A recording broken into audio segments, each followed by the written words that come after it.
detalhe assim que é tão sutil, quando você vê, você está sendo engolido por aquele ambiente.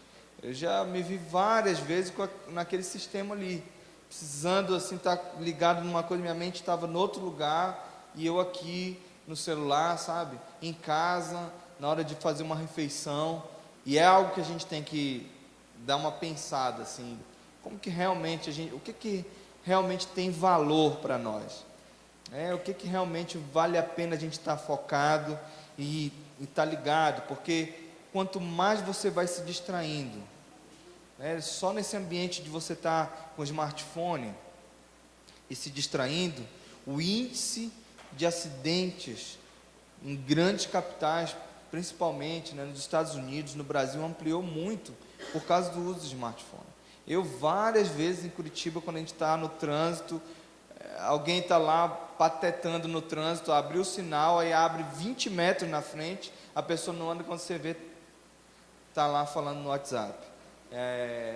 Acidentes que acontecem bobos, besteira, a pessoa está dirigindo, está no WhatsApp, ou está andando na rua e dá de testa no poste, a gente vê várias matérias sobre isso, porque cada vez mais a família tem sido levada para um caminho de distração, e aí quando a distração vem, a gente deixa de perceber mínimas coisas, detalhes importantes, como por exemplo, acompanhar um filho nas conversas que eles estão tendo no Facebook, dizer: filho, me empresta aqui teu celular, deixa eu ver com quem que você está conversando, com quem é fulano de tal, realmente essa pessoa existe, é uma pessoa realmente da escola que você está conversando, Hoje a gente vê muitas crianças com um smartphone, já vi crianças de 7 anos com iPhone, sabe? Eu disse: meu Deus, será que esse pai entende a porta que abriu? Será que esse pai tem acompanhado mesmo o uso desse smartphone? Porque, como eu falei ontem, gente, a tecnologia ela é muito interessante. Só que as pessoas têm sido levadas para um ambiente de tanta distração que cada um vai para o seu individualismo, e aí muitas vezes não se sabe o que está sendo visto aqui. E a coisa mais fácil é a pessoa se enveredar por um caminho oculto com o smartphone. Não precisa mais ficar apagando as páginas históricas do computador para assistir pornografia ou para ver determinados vídeos, que são inapropriados. Se envolver emocionalmente com alguém através de uma sala ao vivo, Tem muitos filmes interessantes que vocês podem ver, se quiserem anotar aí. Por exemplo, tem um filme que ele está liberado no YouTube que se chama Confiar. Quem não viu esse filme, é um filme muito interessante. Fala de um pai que a filha adolescente, tinha uma filha adolescente, e aí ele descobriu, depois de um tempo, uma conversa da filha, mas ele não prestava atenção e enveredou sobre questão de pedofilia, E é um filme muito curioso, bem interessante você ver. Foi o cyberbullying, é um problema muito interessante também. Teve um menino que suicidou nos Estados Unidos, tem um vídeo sobre isso, que uma menina da escola, ou um menino da escola, fez um perfil falso feminino e disse para ele na internet que estava apaixonada por ele. E aí ele ficou encantado e tudo mais, e aí depois no final fez chacota dele dizendo que era tudo mentira e expôs na escola inteira.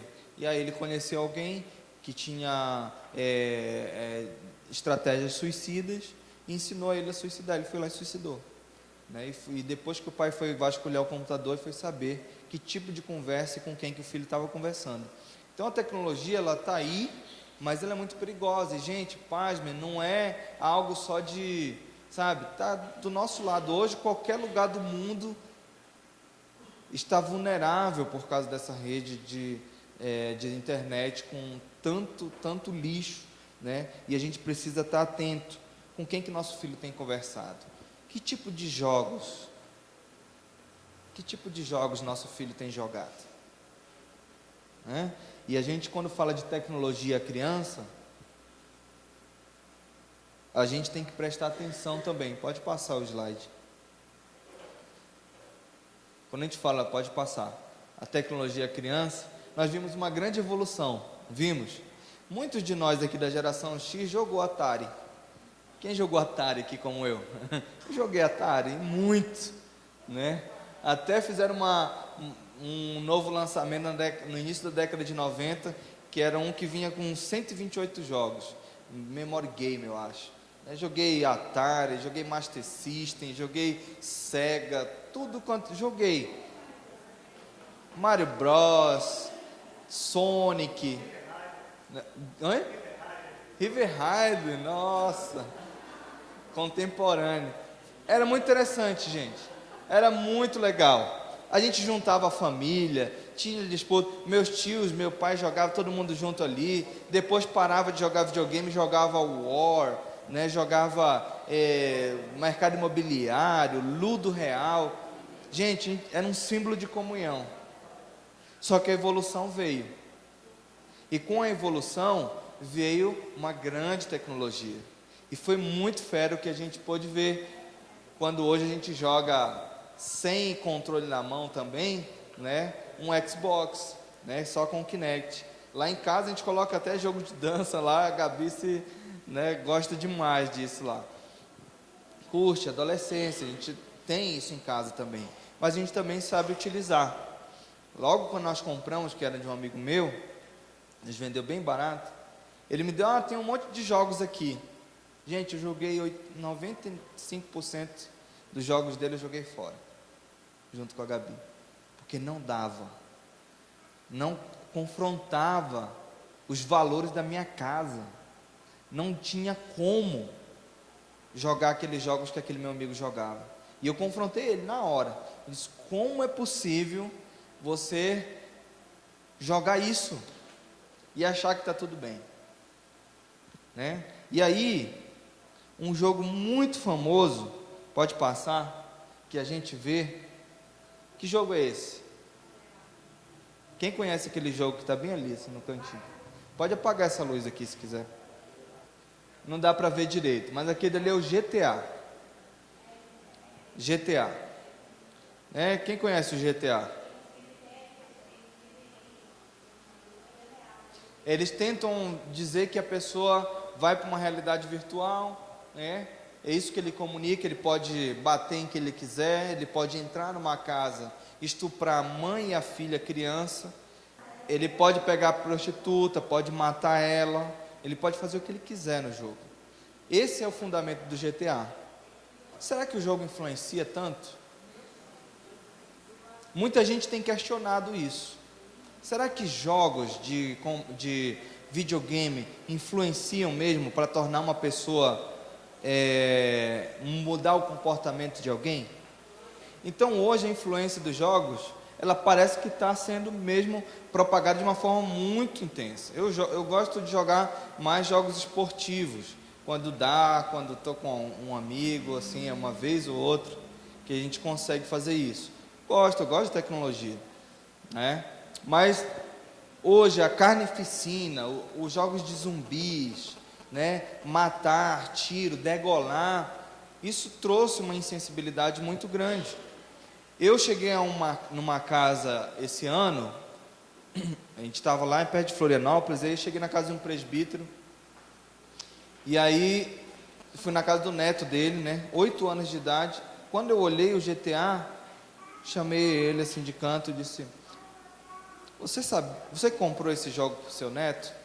Ele disse, foi, comprei, me pediu lá. Eu disse, você já viu a faixa etária que está aqui atrás? 18 anos, em tarja preta. Esse jogo é totalmente inapropriado para uma criança de 8 anos.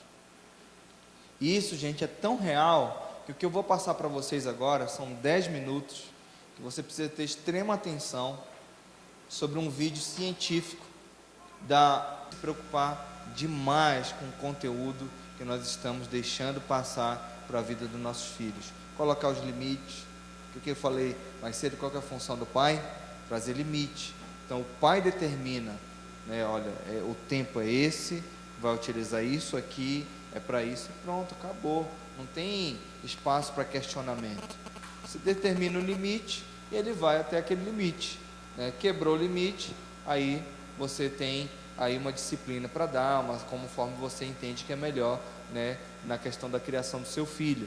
Mas os cientistas hoje, eles têm voltado os olhos para toda essa insensibilidade que a nossa geração tem vivido, os filhos da nossa geração têm vivido, um nível extremo de sensibilidade. Hoje, tanto de jornal que a gente assiste, já começa a gerar em nós um tanto de insensibilidade. E estrategicamente, o que vem depois de uma notícia trágica no jornal?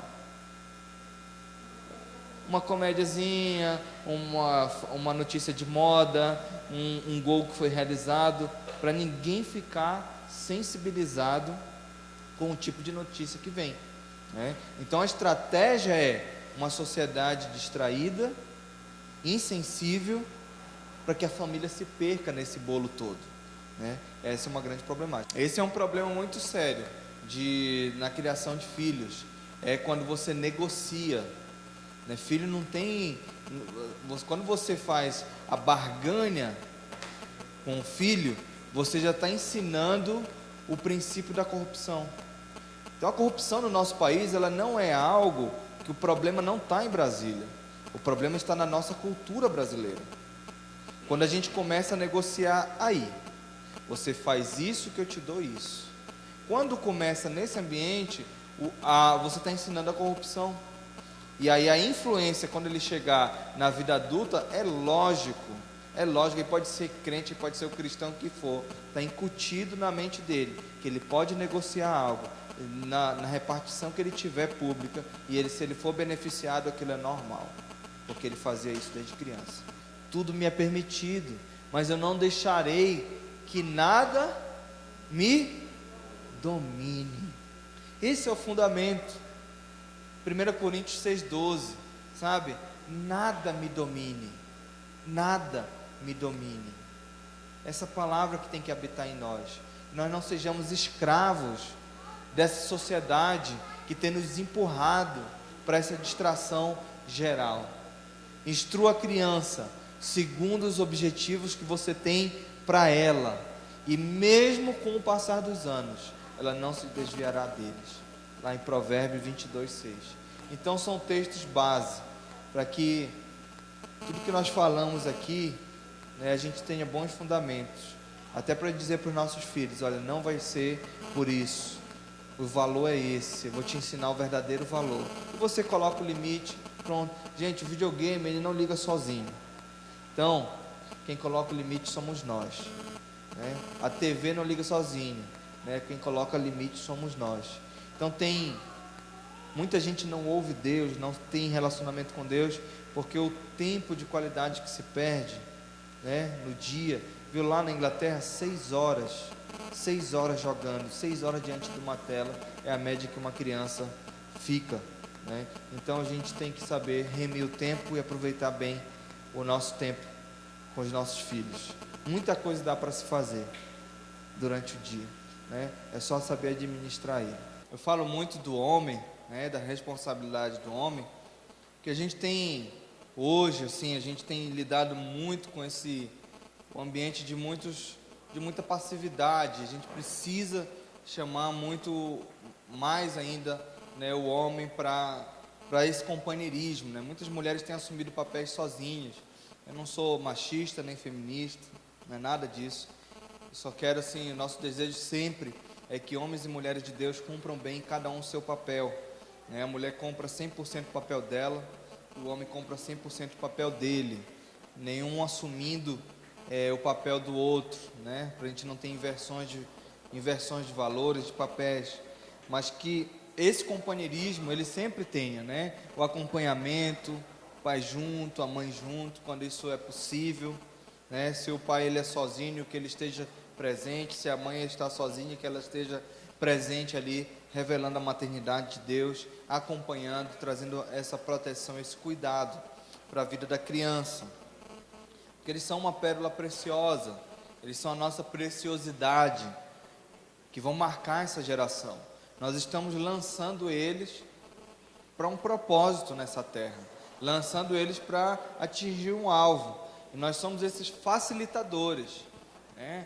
A gente fala que até dentro da igreja, assim, esse estímulo que a gente traz para a vida do homem, é para que mais homens ainda estejam ainda mais comprometidos no ministério, com essa parceria, né, na educação, sendo um referencial dentro da igreja, e a gente multiplique isso na nossa geração.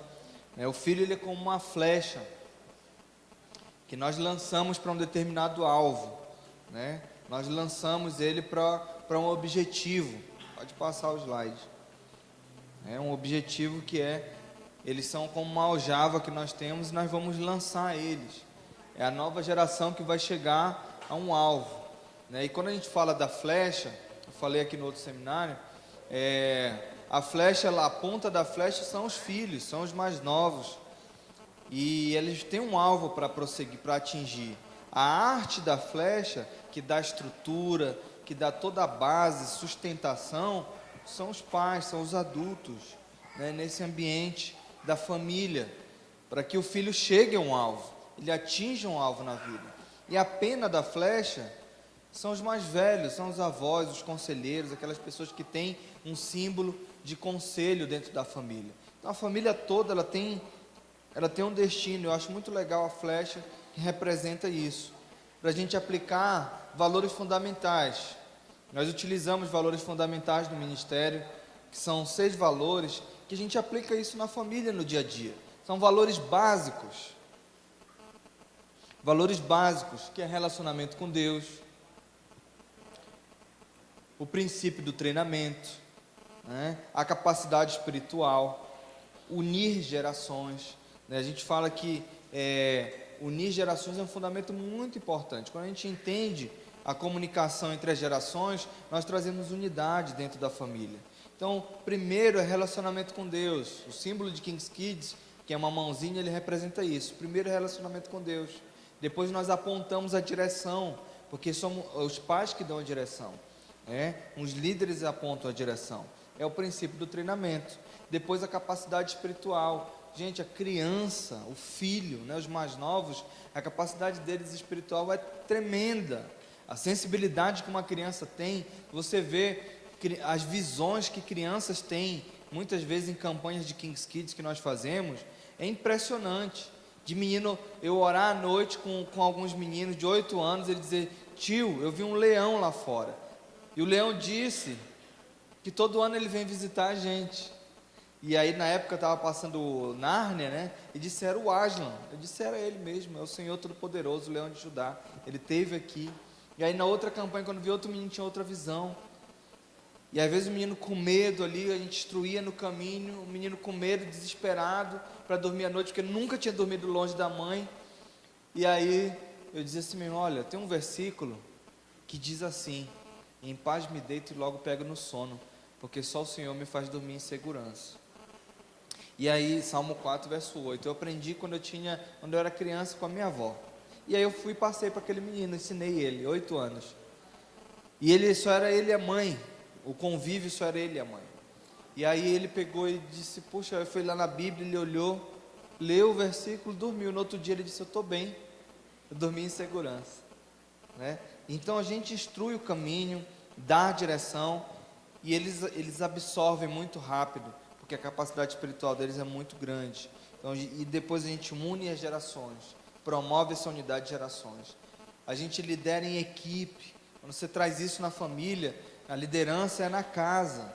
Não é só a mulher, não é só o homem que traz uma liderança. Não, existe o 100% de liderança masculina e 100% de liderança feminina. E essa liderança, ela traz um ambiente saudável, porque nenhum se mete no lugar do outro, né? O homem, ele não vai exercer uma liderança no lugar da mulher, nem a mulher no lugar do homem, né? Os pais juntos vão governar a casa e trazer uma liderança em equipe, e isso vai trazer um ambiente saudável para o filho, de convivência, né? E aí a gente tem um alcance, a gente alcança a família toda. Esse é o objetivo, alcançar a família toda. Agora a gente vai falar das 7 necessidades básicas, né? É um outro slide que está aí. 7 necessidades básicas de pais para filhos. É o slide.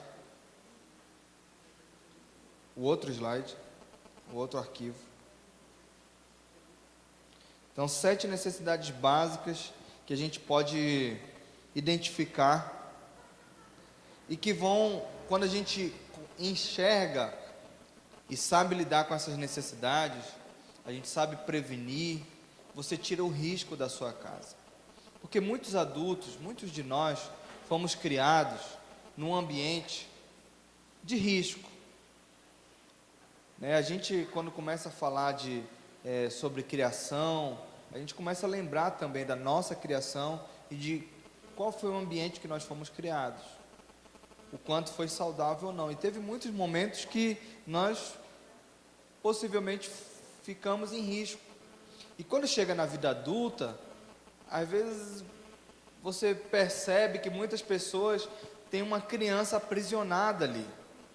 Uma criança que ficou em risco, cresceu, ficou adulta e passou por uma circunstância séria. Pode passar uma imagem? Não dá para ver direito aqui, ela é mais obscura. Mas você vê que é um adulto com uma criança ali, sabe, sendo agredida, sofrendo uma agressão, mas às vezes ela passou a vida inteira sofrendo agressão, sofrendo algum tipo de abuso, e aí na vida adulta, pode passar a imagem, você vê um adulto com uma criança presa ali dentro dela. Às vezes é uma pessoa enfiada na erotização, tentando suprir carências com relacionamentos, uma série de coisas, e aí muitas vezes é uma criança que ficou carente a vida inteira. Pode passar, volta. Muita gente que se entrega ao álcool, às vezes está tentando apagar mágoas, tentando amargar situações do passado, feridas que não querem que sejam mexidas, feridas que estão lá, que precisam ser tratadas, mas que está ali, A pessoa prefere ir para o álcool, para uma válvula de escape para tentar amenizar a situação. E aí nós pode passar o slide. A gente, quando fala de necessidades básicas da criança, lá em Lucas 9:47, Jesus, ele conhecendo os seus pensamentos, tomou uma criança e colocou de pé ao seu lado. Ele estava lidando com uma circunstância ali com os discípulos, e ele queria trazer uma consciência. Pode acender aqui a luz, eu vou ler esse texto de Lucas 9:47. A consciência que Jesus estava trazendo ali para os discípulos. Diz assim o texto: começou uma discussão entre os discípulos acerca de qual seria deles o maior. Jesus, conhecendo os seus pensamentos, pegou uma criança e a colocou em pé ao seu lado. Então lhes disse: quem recebe essa criança em meu nome, está me recebendo. E quem me recebe, está recebendo aquele que me enviou. Pois aquele que entre vocês for o menor, este será o maior. Então, a preocupação de Jesus era mostrar aqui também que criança precisa de proteção, criança precisa de cuidado. E aí, aquele que for o menor, ele possivelmente vai ser o maior. E a gente precisa dar uma atenção. Então, chamou a responsabilidade dos discípulos de uma atenção, que pode construir uma saúde emocional desde a nossa infância e curar toda uma orfandade que muitos de nós passamos, como eu mesmo passei. Eu fui uma criança que fiquei numa situação de orfandade por muitos anos, e minha mãe teve que ter toda uma ginástica, uma dinâmica para aprender a lidar com aquele tipo de orfandade. Eu, por exemplo, quando chegava as datas comemorativas, Dia dos Pais e fim de ano, era terrível, eram as datas que eu mais chorava, por causa do nível de orfandade que eu tinha. Então aquela carência precisou ser suprida, para que eu chegasse na vida adulta, fosse mais resolvido. E eu cheguei na vida adulta com carências muito grandes. A gente vai falar das 7 necessidades básicas. Pode passar. 7 necessidades básicas da criança, ou do ser humano, que seria mais interessante. Então, a primeira necessidade é significado. Quando nós olhamos sobre significado, é uma necessidade universal do ser humano ter significado, pertencer a algo, né? Então, quais são atitudes numa pessoa ou numa criança que você percebe que há uma falta de significado? Quando você vê uma criança, né, na infância ali, cheia de pirraça, né, crise de raiva, grita sem necessidade, normalmente ela está com falta de significado, porque tudo que ela quer é chamar atenção, ela quer atenção, é um grito de atenção. Muitas vezes quando um pai me liga, olha, eu estou mandando para ir, porque estou mandando para esse acampamento, ele é extremamente rebelde, você não tem noção da rebeldia que é esse menino, eu não aguento mais, eu quero que ver se dá jeito nele aí no acampamento. Aí eu disse, amor, vamos ver quem é esse adolescente rebelde. Aí quando eu chego no aeroporto para receber, esse é o rebelde? Esse é o rebelde? Muitas vezes ele está querendo chamar a atenção dentro de casa, que ele não sabe lidar com os pais, o pai não tem comunicação, não dá atenção, não tem tempo de qualidade, e aí ele passa a ter um nível de rebeldia. Na juventude, um sinal de que a pessoa quer ter um significado, a primeira coisa que ele quer é um carro. Em outro lugar ele quer logo uma moto, não só para deslocar, para mostrar que ele tem algo. E muitas coisas, o objeto, ele é um símbolo de que a pessoa tem uma necessidade de significado. Roupas, né? Muita gente é ligada em roupa. Aqui vocês devem ver muito isso, né? Eu já fui em muitas feiras agropecuárias, que eu já vi muito essa questão. A pessoa gasta o que não tem, né, para ter aquele objeto. O cara é professor, né, ganha mal, mas ele quer ter uma caminhonete, né? Ele quer ter sabe, não que seja pela necessidade do objeto, porque que nem tem lugar que eu vou, o cara diz, não, esse carro aqui é uma mula, isso daqui é porque a gente não anda de mula mais, a gente anda nisso daqui, beleza, é uma necessidade. Mas tem lugar que você vai, não, é uma questão de significado, de importância, da pessoa ter uma imagem, né? Outra coisa que a pessoa se afunda muitas vezes e acaba tendo vício nas drogas, né? Como, né, quando eu falo de carro, tem gente que não se contenta, quer ser sempre um carro melhor e se enfia de dívida, não consegue pagar. Esse ano de crise você vê as garagens de Curitiba, né, os pátios das concessionárias cheios de gente devolvendo o carro, que não dava conta, né, não soube ter estrutura para isso. Gente que gasta, já vi gente com sacola, uma crise no relacionamento, no casamento, não resolve, uma brigaiada dentro de casa, aí vai para o shopping, gasta para tentar aliviar aquela dor, né, aquele problema. É mais fácil resolver o problema, mas é a questão de quê? Significado que está faltando. Roubo também faz parte disso. Sintomas, gente, são sintomas que levam as pessoas para uma válvula de escape, por a questão da ausência de significado, né, na vida de uma pessoa, né? Então, são suposições, né, erradas, que acabaram assim, a pessoa percorreu um caminho com ausência de significado. O relacionamento entre pai e filho, ele tem que ser uma prioridade. O relacionamento entre marido e mulher é uma prioridade maior do que o relacionamento entre pai e filho. Muitas vezes, muitos pais, eles dão mais atenção ao filho do que à esposa, e isso é um problema, porque gera e vice-versa, mães que também dão mais atenção ao filho do que ao marido. E aí chega um momento que o marido não consegue mais enxergar a esposa, a namorada, ele só enxerga a mãe. Aí, e se ela não se cuidar ainda, né, de cuidado de aparência, né, detalhes assim, piora ainda a situação, né, porque só fica a mãe em evidência, né, e isso é um problema. Então o relacionamento marido e mulher, ele é prioridade. O relacionamento com o filho ele vem em segundo plano, né? Ele é uma outra necessidade, mas ele vem depois marido e mulher. Quando, por exemplo, se a gente passa numa situação de que, se a gente parar para pensar, de que daqui a alguns anos o filho vai ser emancipado, quem que vai ficar em casa? Aquilo que sempre foi a prioridade, o casal. O ninho não fica vazio, é verdade. Um sempre tem que cuidar do outro, né? Quem vai cuidar dos nossos filhos vai ser Deus sempre. Eles vão passar uma fase conosco, né? A criança, ela não deve ser o centro das atenções.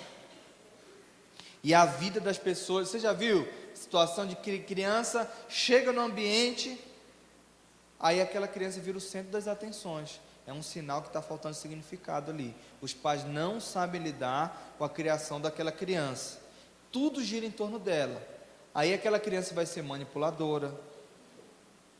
Aquela criança vai dominar a situação. Todas as vontades dela, ela vai querer que sejam feitas. Normalmente é assim. E aí, a criança, também um problema sério na criação, é quando ela tenta tornar a criança um adulto. Já viu isso? O pai que o tempo todo conversa de tudo na frente da criança, aí quando você vai conversar com aquela criança, a conversa é adulta, a roupa é adulta, o jeito da criança não vive a fase de criança. Isso é um problema, a ausência de significado. Agora, quando a gente constrói o sentimento de significado, a nossa atitude ajuda o quê? A amadurecer. Cada fase tem uma importância. Quando ele vai ser criança, ele vai ser aquela fase de criança. A gente vai ter a maturidade de criança. Aí depois a gente amadurece mais um pouquinho, vai ter uma maturidade adolescente. Cada fase existe uma maturidade. Deixar a criança ajudar é muito importante no dia a dia, né? Fazer com que uma criança não participe do ambiente doméstico, isso é um problema, né? É importante, mesmo que você tenha secretária em casa fazendo tudo, é muito importante você deixar o seu filho fazer as coisas dentro de casa, aprender a se virar. Eu já cheguei em situações de ver homens de 31 anos criados, né? A mãe nunca deixava fazer nada. Aí o cara chega na escola de missões, gente, até ri quando ele foi lavar cueca. Aí eu fui ensinar ele a lavar, porque ele não sabia lavar uma cueca. E aí quando eu cheguei no tanque, ele estava com a mãe dele no telefone, dizendo assim, como é que faz mesmo?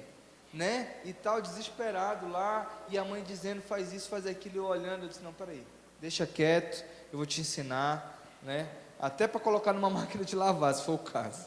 Né? Não sabia fazer nada, né? Porque era um rapaz que tinha uma orfandade muito grande, né? A ausência do pai, tudo que ele queria na vida era matar o pai, e a mãe, para tentar super proteger, que é um problema muito sério de muitas mães, é a super proteção dos filhos. Aí ele não amadurece, né? E aí fica um adulto infantilizado.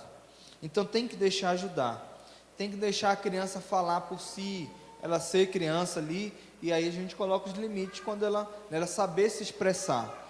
A gente tem que deixar a criança escolher, deixar ela opinar. Ela pode opinar, mas a gente sabe o limite até onde ela pode ir. Ela pode se expressar, mas se ela não se expressou bem, eu vou lá e coloco o limite, porque eu estou educando, né, para não ficar uma criança reprimida, né? Passar o tempo com ela, ter o tempo de qualidade, ter essa presença, sabe? Saber se interessar, sabe? Não comparar filho. É muito importante a gente não viver no ambiente da comparação, né? Encorajar, dar importância, né? Dignidade, importância para aquele filho. Outro necessidade básica é a segurança.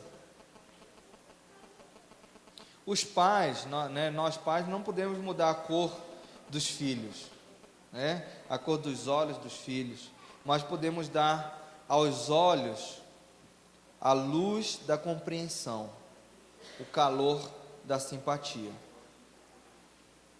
Quais são algumas condições que geram insegurança na vida de um filho?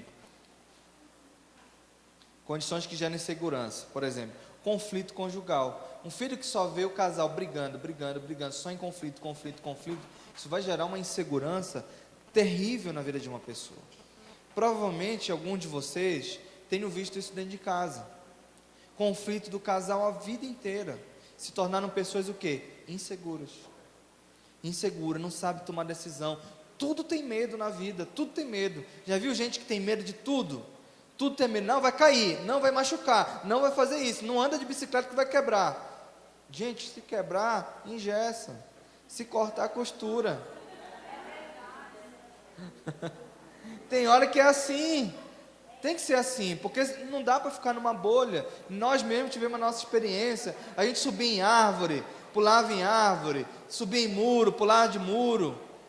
A gente não deixa mais filho fazer isso, porque tudo é medo, tudo é pavor, insegurança, instabilidade emocional. Uma pessoa que não tem estabilidade emocional dentro de casa, sabe, o tempo todo, de repente briga, de repente tá ali carinhosa, e de repente, sabe, não tem uma estabilidade, não tem um equilíbrio, sabe, o filho não consegue ver uma estabilidade emocional. Isso gera insegurança, porque na hora de que ele quer conversar algo sério, ele fica temeroso. Como é que ele vai reagir? Como é que meu pai ou minha mãe vai reagir? Será que ele vai brigar ou será que ele vai me aceitar? Falta de disciplina adequada. Quantas vezes a gente aplica uma disciplina e que não era para ser daquele jeito? A gente só quis corrigir sem educar, e isso é um problema. A ausência dos pais, um fator que a gente tem vivido extremo. O pai saiu de casa e a mãe também saiu para trabalhar. E aí esse filho não tem mais a referência. Quem que é a referência? Os avós? Não é função de avô criar a criança. O avô ele vai dar carinho, ele vai dar afeto ali, mas é pai e mãe que tem que estar dando direção e presença, né? A empregada que está cuidando, quem que é a referência hoje dessa criança? Quem que está dando direção, né? Quem está gerando a educação dessa criança? Então a ausência dos pais é um problema seríssimo. Eu me preocupo muito com o ambiente, a idade que uma criança vai para a creche. Me preocupo demais. Eu vejo, ainda mais em cidades maiores, que bebezinho, sabe? Eu admirei minha cunhada, chorando, mas ela tomou a melhor decisão da vida dela, recentemente. Meu irmão, eles tiveram uma bebê linda, né, Ana Luísa, e aí chegou o momento crucial, a licença maternidade estava acabando. Meu irmão tem uma empresa, ele é empresário, e a minha cunhada é enfermeira, e foram um testemunho para nós, porque eis a decisão, e agora? Começamos a pensar numa creche, ou meu irmão se vira nos 30 para administrar a bebê enquanto ela vai trabalhar no hospital, ou ela deixa de trabalhar nessa fase dos primeiros anos de vida da bebê. E aí ela tomou a grande decisão, que foi cuidar da educação da Ana Luísa nesses próximos anos. E quando ela chegou diante do RH, que ela falou para o chefe dela: eu estou indo cuidar da minha filha e eu vou deixar o emprego porque eu quero pedir demissão. Ele chorou, o chefe dela chorou. Ele disse: você está tomando a melhor decisão da sua vida. Quem dera eu voltar alguns anos atrás e fazer isso que você fez. Se eu tivesse vivido isso na minha casa, eu não estava colhendo os frutos hoje dos meus filhos, o comportamento que eles estão tendo hoje, pela minha ausência. Então, é uma realidade que a gente tem enfrentado. É interessante que eu observo, por exemplo, a mãe americana. É curioso quando você vê Super Nanny. Por que tanta mãe americana para tudo para criar os filhos? Por que a mãe americana, né, os pais americanos, eles têm tantos filhos e a vida deles parece que é mais corrida que a nossa? Normalmente você vê uma família americana 3, 4, 5 filhos, 7 filhos, por isso que eles gostam muito de carro grande, minivans e tal, né? Sempre há uma alternativa, gente. Sempre há uma alternativa para sustento. Porque onde que está depositada a nossa fé? Se a gente tem fé para que um empregador pague o salário que a gente precisa, será que a gente não vai ter mais fé ainda naquele Deus que vai suprir todo o sustento que a gente precisa? Será que a gente não tem fé suficiente para isso? É uma coisa que é uma questão de valores que a gente tem que realmente rever. Lá na igreja que a gente começou a frequentar em Curitiba, tinha uma mãe do Ministério Desperta Débora, né? Médica, 10 filhos, 10 filhos vivos. Quando ela começou a nascer o primeiro filho, ela já era médica. E ela criou muito bem, ela disse, todos são crentes. E eu criei muito bem meus filhos. Parei o tempo certo, não faltou, não faltou. Foi, chamou todos os filhos assim. Mulher inteirona, ela já era avó. Inteirona, bonitona lá, né, com os filhos, aquele bando de filhos, essa família gigante. Na concepção dela, ela disse, no mínimo 5 filhos seria o ideal para todo mundo. Porque assim, o muçulmano tem medo de ter filho? Não tem. Muçulmano não tem medo de ter filho. E outra coisa, ele tem convicção que ele vai discipular o planeta, porque ele vai discipular todos os filhos. Ele não tem dúvida de que cada filho vai ser um muçulmano. E é interessante, quando a gente cria filho, a gente tem dúvida se ele vai seguir a Deus. A gente tem dúvida. Por que a gente tem dúvida que o filho vai seguir a Deus? É porque está faltando algo de convicção em nós. Porque o muçulmano tem plena convicção de que ele vai discipular, e aquele filho vai ser um muçulmano, né? Então a gente não tem que ter dúvida dos valores que a gente vai incutir na vida dos nossos filhos. A gente tem que crer que eles vão pôr isso em prática, sabe? E são situações que a gente tem que pensar e rever mesmo, né? Hoje, inclusive no mercado atual, o mais fácil ainda, com essa fragilidade, eu falo que quando oscila a economia, novas oportunidades vão surgir. O que é que mais surgiu? Oportunidade de trabalho informal, né? As pessoas criam a sua própria microempresa, né, o seu MEI, e vão prestar serviços aí. Existem muitas alternativas e a gente não vai se deter nisso, né? Mas a gente vê que há alternativas boas para que os filhos sejam bem criados, né? Nos Estados Unidos, existe ainda a oportunidade da mãe alfabetizar o filho e trazer o diploma. A própria mãe alfabetiza e traz o diploma. No Brasil isso é proibido, né? Teve amigos meus que casaram com americano, moram no Brasil, e a mãe alfabetizou em inglês e português, alfabetizou em inglês, e depois com 7 anos os filhos foram para a escola, né, no modelo para alfabetização na língua portuguesa. Mas foi uma luta para conseguir que aceitassem isso, né? É bem complicado. Então cada realidade é diferente da outra. Eu entendo que existem mães que criam os filhos sozinhos, existe uma necessidade muito grande, mas a gente também tem que achar a melhor alternativa para que essa ausência não fragilize a educação, né? Então a gente precisa dar atenção a isso. Um ambiente que é cheio de crítica contínua é um problema muito sério, gera uma insegurança muito grande. Nunca o filho tem uma liberdade de absorver bem o elogio, porque ele só é criticado. Eu já tive que viver isso. Toda vez que minha filha chegava com uma situação comigo, aí eu ia lá, criticava. Aí eu disse, cara, eu sou muito mais crítico do que o elogio, preciso equilibrar isso. Mudou o ambiente lá de casa, porque eu só sabia criticar. Então ensinar, gente, que coisas são mais importantes do que pessoas, isso traz um problema muito sério de insegurança, né? Então, objetos, aquilo que a gente sabe, o que tem preço.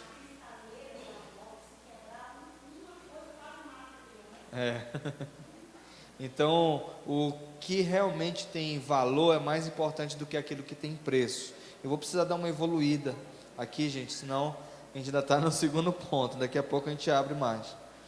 Pais inseguros trazem também insegurança. Pais inseguros não sabem tomar decisões, não sabem, todo transmitem insegurança para o filho. O que promove segurança? Uma segurança dos pais. Eles sabem exatamente onde querem chegar. Eles são seguros no casamento, seguros no relacionamento. O amor, ele é generoso. O amor, ele é contínuo dentro de casa. O ambiente é de unidade, promove união. Tem uma rotina regular, sabe? Rotina regular ajuda a ter disciplina. né? O filho saber o horário que tem que estudar, saber o horário que ele pode dar um cochilo, saber o horário que ele pode ter lazer, saber o horário que ele tem que meditar na palavra, ter tempo e vida de oração, a família saber conduzir esse ambiente aí, regular. Disciplina adequada, né? A gente promover uma disciplina que realmente vai trazer educação, vai educar. A disciplina tem que educar. Lembra que a raiz da disciplina é discipulado? Então a gente vai promover um ambiente discipulado dentro de casa. Influência do toque, né? O que é o toque? Tem pai que nunca abraçou filho direito, não olha nos olhos, não promove um ambiente de conforto, de tocar, sabe, de fazer um carinho, né? Tem cara que diz, não vou ficar beijando muito meu filho que é homem, senão ele vai ficar meio abicharado, né? É um problema, porque às vezes o cara não recebeu o afago do pai. Não tem problema um pai, um homem, fazer um carinho no filho. Eu tive isso ausente um tempão. Hoje meu pai chega, ele quer me abraçar, quer que eu tome benção dele, e eu não fui acostumado com isso. E é difícil, às vezes eu chego lá, porque na minha família, o pessoal, todo mundo, você toma benção, chega lá, tá tudo quanto é tio, tudo quanto é você, tem que tomar benção de todo mundo. Parece na Angola e Moçambique, né? Que é assim o cumprimento. Então, mas eu fui desacostumado, não fui criado nesse ambiente, mas eu faço. E eu só fazia no lado da minha avó, na família do lado da minha mãe, né? Mas hoje eu já faço isso com meu pai, chego lá, né? Dou um afago nele, isso é muito bom para nós dois.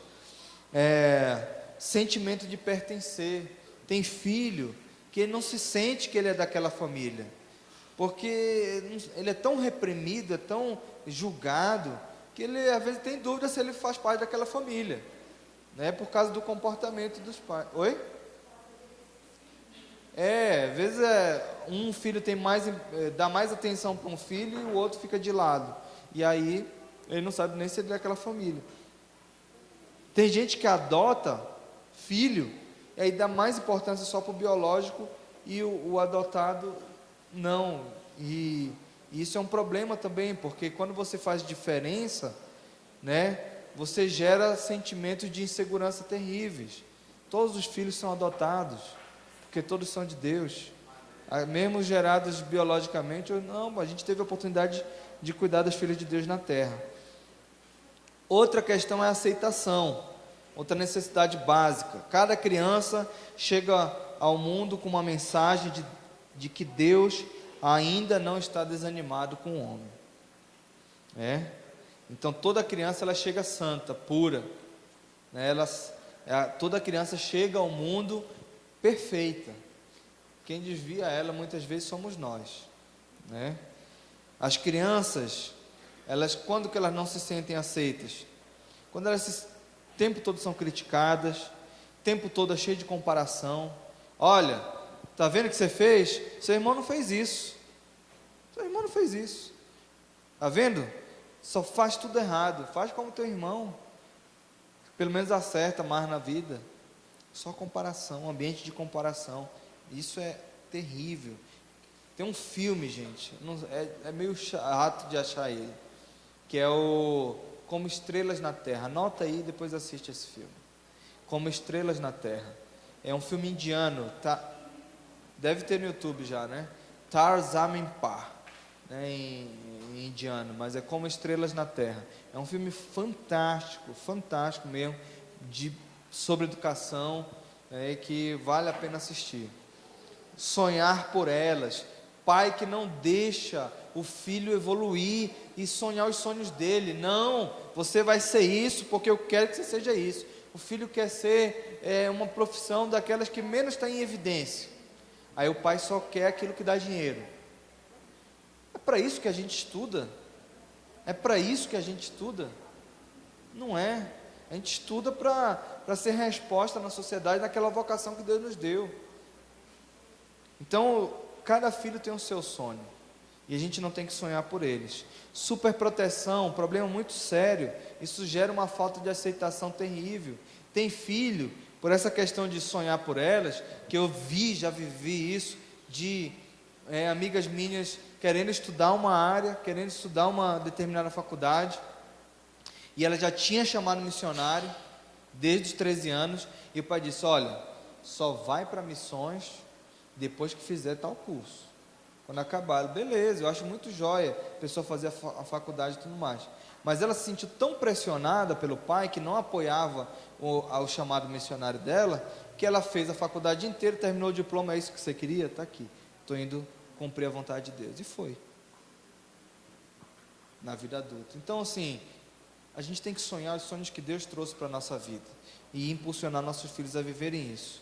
Expectativas, às vezes a gente gera uma expectativa falsa na vida da pessoa, ou então fica gerando expectativa na vida do filho e não cumpre aquilo que ele se encheu de expectativa. Isso é um problema.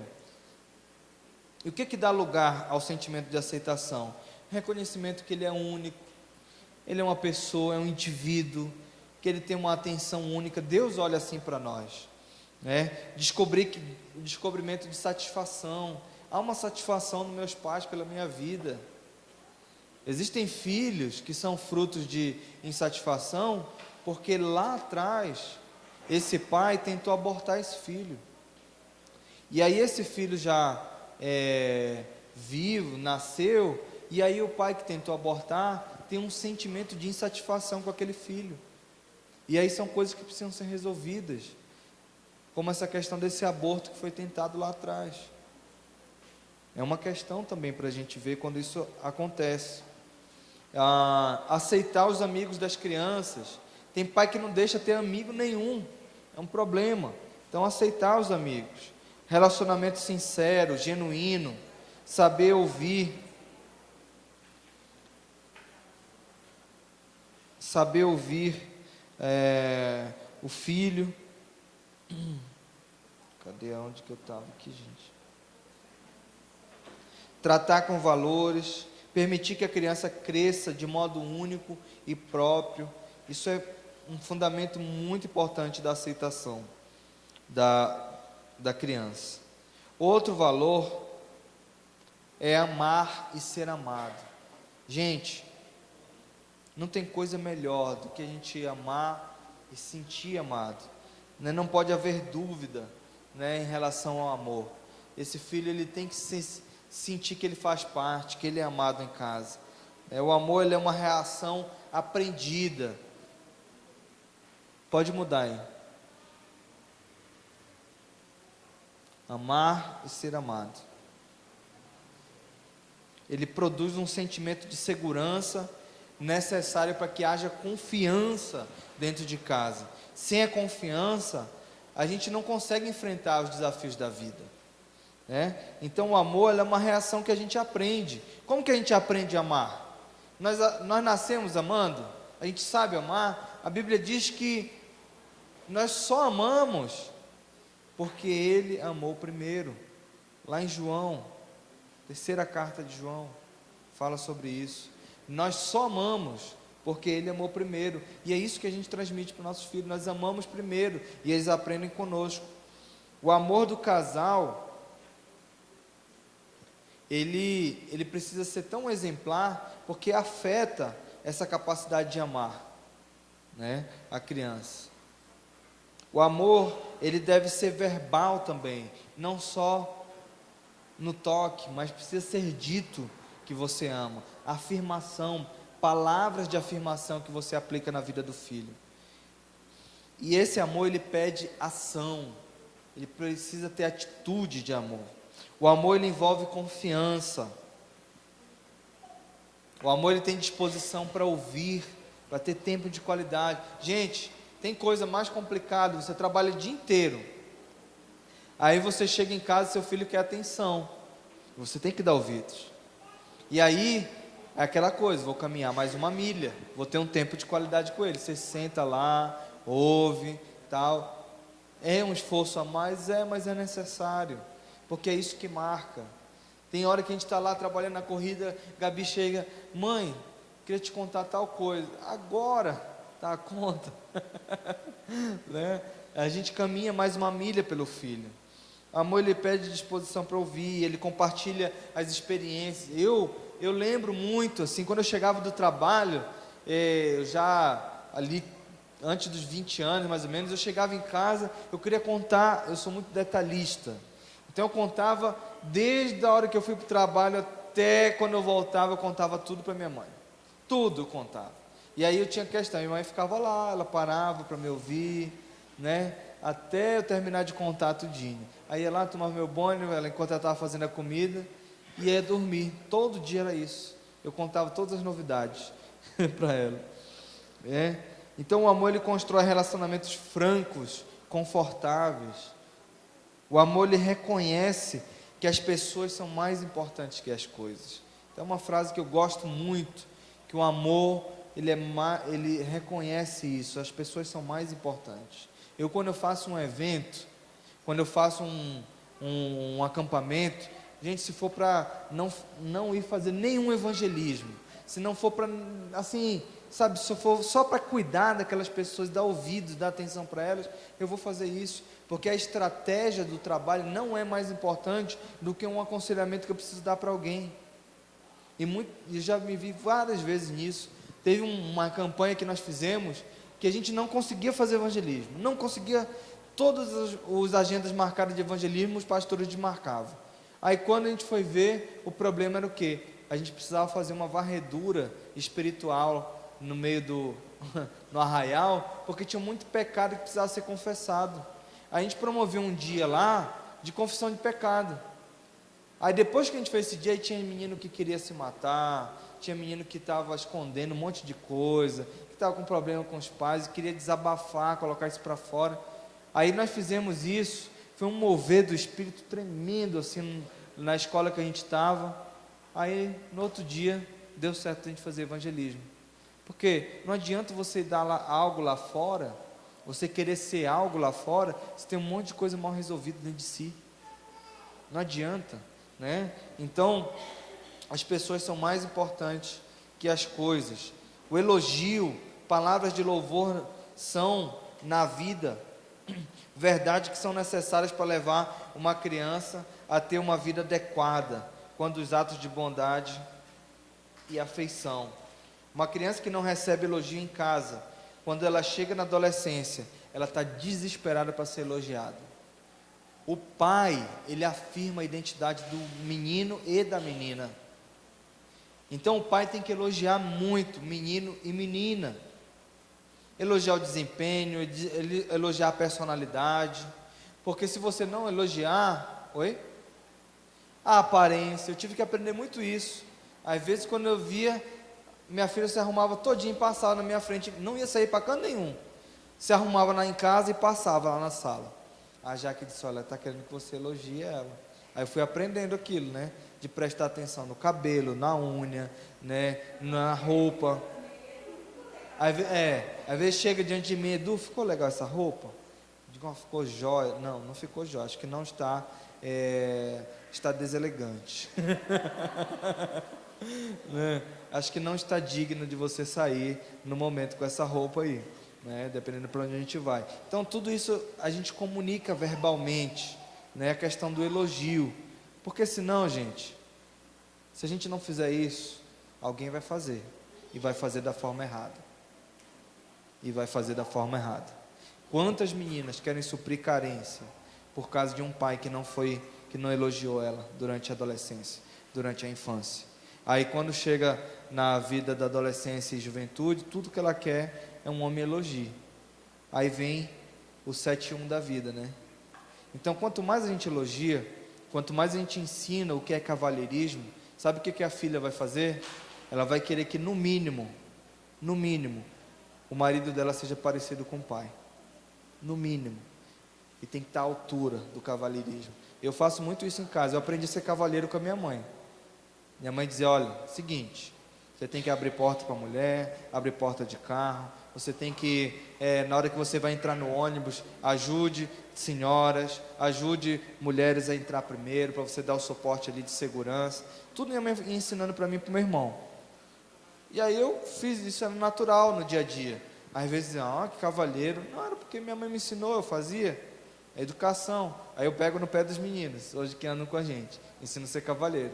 Porque o que tem de cavalo É complicado. Então, elogiar é importante. Elogie aquilo que é responsabilidade, não o que depende dela. Né? Então, tem coisas que, às vezes o filho vai fazer uma tarefa em casa, você viu, terminou, isso daqui não é mais do que sua obrigação. Não, elogie o que foi feito. Reconheça que o elogio é necessário por parte das pessoas importantes da criança. Elogie com sinceridade, sabe? Elogie a criança pelo que ela fizer, pela iniciativa. Às vezes teve uma iniciativa, fez um bolo. Uma vez a Gabi fez uma comida lá em casa. Rapaz, estava dura, ruim. Mas a iniciativa dela de fazer foi muito jóia. Aí eu elogiei, tá? Já que só não fala que está ruim, né? Aí ela nem acreditava, assim, né? Mas elogiei, porque ela estava aprendendo a cozinhar. Hoje ela já faz um monte de coisa lá em casa. Pega o pastor Google, coloca lá, né? Coloca lá o iPad assim em cima da mesa, quando eu vejo ela vendo lá a receita e tal, e vai fazendo, né? Ótimo. Duas obrigações que ela tem, assim, né? De aprendizado. Está nessa fase de aprendizado, de educação, aprender a ser dona de casa, aprender a desenvolver os estudos dela. Tudo isso é importante da educação. Tenha sempre em mente que quanto mais cedo for feito o elogio, melhor. Ter palavras de atitude, de ânimo, encorajamento. Quando você anima um filho, agora que chegou essa fase de vestibular, a gente tem que dar ânimo o tempo todo, porque ela não sabe ainda qual curso que vai prestar. Ela, será que eu vou passar no vestibular? Vai, você fica me encorajando, fica ajudando, porque fica aquela indecisão, aquela insegurança. Quando a criança é apreciada, ela também aprende a apreciar. Então é muito importante a gente apreciar os nossos filhos, né? E consequentemente envolver um discipulado mais amplo, que é a disciplina que, se as relações devem ser boas entre pais e filhos, uma das principais funções dos pais é estabelecer limites de comportamento.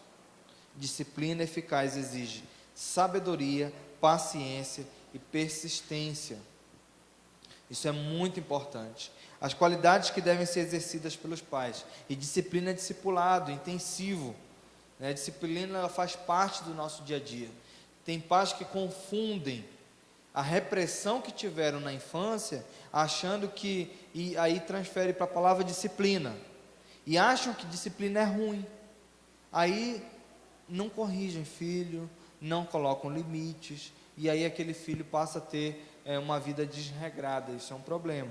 Então, capacidade de aceitar afetuosamente. Quando tem disciplina, ele vai desenvolver essa capacidade.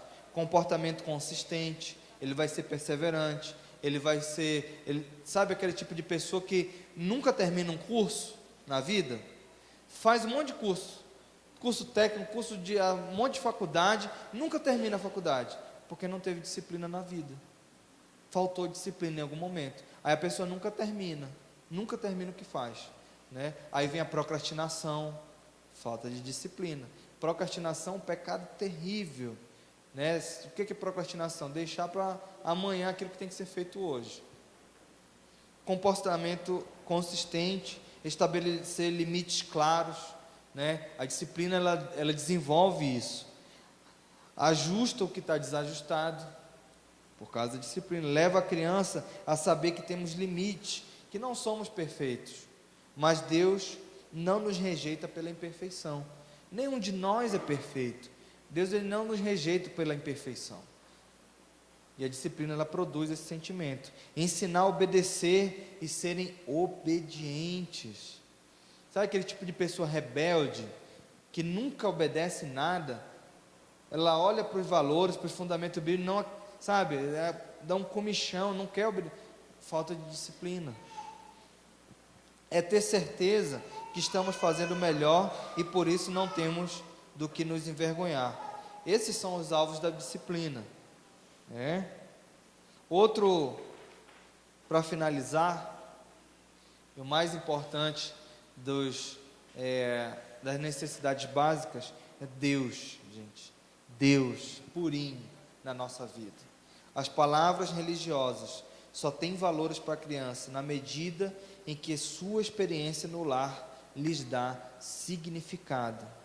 É importante que a criança saiba qual é a sua posição diante de Deus, quem ela é em Deus, quem gerou ela foi o Senhor. Ela saiba que ela pertence a Deus, ela saiba que ela pertence a Deus. Deuteronômio 6, 6 e 8 fala isso. Quando você, vamos abrir rapidinho para a gente finalizar. Deuteronômio 6, 6 ao 8 diz assim: que todas essas palavras que lhe ordeno, que hoje lhe ordeno, estejam em seu coração, ensine-as com persistência a seus filhos, converse sobre essas palavras, quando estiver sentado em casa, quando estiver andando pelo caminho, quando se deitar e quando se levantar. Gente, o que diz aqui? Ensine com persistência seus filhos, converse sobre elas quando estiver sentado em casa. Sabe onde que começa o discipulado? Em casa. Sabe onde começa o avivamento da igreja? Em casa. Sabe onde começa o avivamento dessa geração? Em casa. Sabe onde começa a educação? Em casa, não é na igreja. A igreja é resultado, deveria ser resultado daquilo que se vive em casa. Daquilo que se vive em casa. Então, se você quer produzir avivamento na sua igreja, se você quer produzir avivamento nessa cidade, comece a viver essas necessidades básicas da vida a partir da sua casa. A partir de casa. Eu creio que o avivamento da nossa geração vai vir a partir dos lares. A partir dos lares. Não é à toa que a igreja está sendo levada a congregar dentro de casa. Tantas igrejas formando grupos pequenos para congregar dentro de casa, para fazer discipulado dentro de casa, pessoas se convertendo dentro das casas, dentro dos lares. Por que isso está acontecendo? Eu estou vendo isso desde os anos 2000, essa mobilização. Deus tem algo com isso, é a partir de casa. Os pais devem ter comunhão com Deus. A responsabilidade pelo treinamento religioso dos filhos é dos pais. O treinamento, o discipulado, a disciplina é dos pais, essa responsabilidade. Não é da igreja. Não é da igreja. A gente vai promover a comunhão, a gente vai promover mobilização aqui, mas essa instrução deveria vir de casa, deve vir de casa. Salmo 78, 1 ao 8, né? Ele traz para a gente o fundamento de que os filhos, eles têm que depositar fé em Deus. A nossa fé deve ser fundamentada em Deus, para que eles não se esqueçam das obras de Deus, para guardarem os mandamentos, guardarmos os mandamentos, a fim de não nos tornarmos incontroláveis e rebeldes. A fim de não nos tornarmos incontroláveis e rebeldes. O que a gente está mais vendo nessa geração? Gente incontrolada. Eu, quando eu olho passeatas, quebra-quebra, essa rebelião toda, gente que não tem limite, um nível de rebeldia extremo, essa ausência de valores básicos que está faltando. O exemplo dos pais sempre seguirá e influenciará a criança. Então, muito mais do que aquilo que a gente prega, é aquilo que a gente vive. A nossa influência dentro de casa, tanto da mãe quanto do pai. Isso vai trazer resultados muito bons na vida dos nossos filhos. Amém?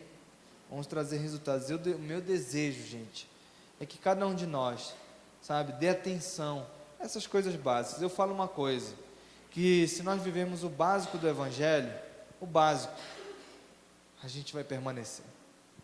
Hoje, a igreja brasileira só precisa viver o básico do Evangelho, para que transforme a cidade, para que transforme o bairro, o ambiente. É o básico. Aí quando a gente fala de necessidades básicas, caramba, isso é tão básico da vida, e a gente deixa fragilizado muitas vezes. A gente não está aqui para acusar, a gente está aqui para rever, porque nada do que a gente falou é novo, a gente só está revendo fundamentos. E a gente revendo fundamentos, a gente vai ter oportunidade de um pai ajudar o outro, sabe? Quando você precisa de ajuda, vai lá no outro pai e diz: olha, me ajuda, eu não estou conseguindo fazer isso. Aquele que é seu amigo, sabe? Promover um ambiente de pais que vão ser resposta, um na vida do outro, aqui. Alguns pais já estão vivendo plenamente isso, outros vão precisar de ajuda, vão precisar de conselho. Então promova isso aqui. Por isso que a gente falou de tantas coisas relevantes. Amém, gente?